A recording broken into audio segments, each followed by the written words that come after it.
nasa labas, umuulan. Galing kami hospital.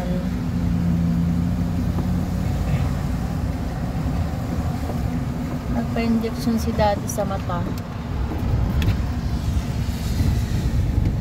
Ayan, nagpalipas lang ng 2 oras kanina doon bago siya nag-drive. Kasi nga, hindi siya pwedeng mag-drive agad-agad. So, naghintay ng 2 oras. At ito, pauwi na at umuulan. Umuulan talaga. Ayan, maluwag naman ang daan, walang traffic. Ayan guys.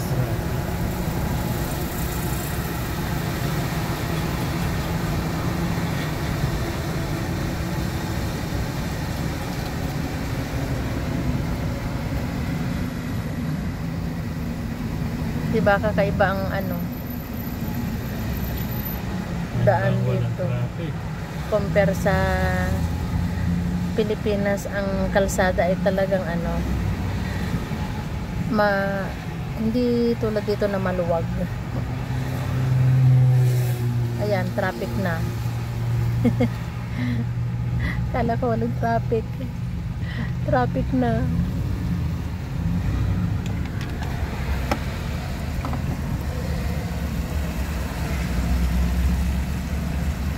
Madulas ang daan na kasi ang ulan. Ayan, kita sa mirror. Hindi naman yung malakas ang ulan, ambon-ambon lang. Kasi pa winter na kaya ganyan. May may paulan-ulan na. Eh kung sa Pilipinas, talagang malakas ang ulan. Dito sa Kuwait, hindi naman. Hindi naman masyadong malakas. Pag malakas ng ulan, hindi na kaya ng drainage. Baha na sa kalsada. Kasi dito, walang drainage.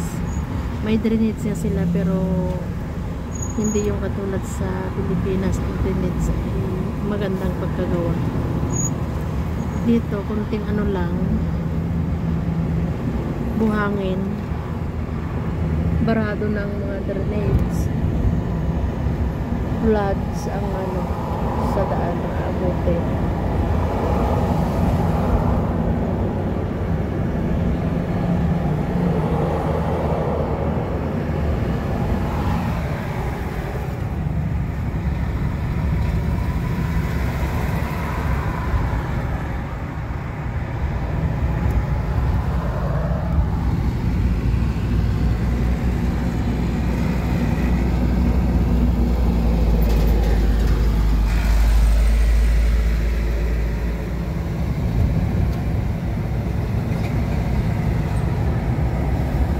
Diretso ng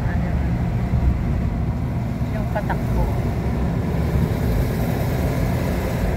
Kita ang kalsada basa.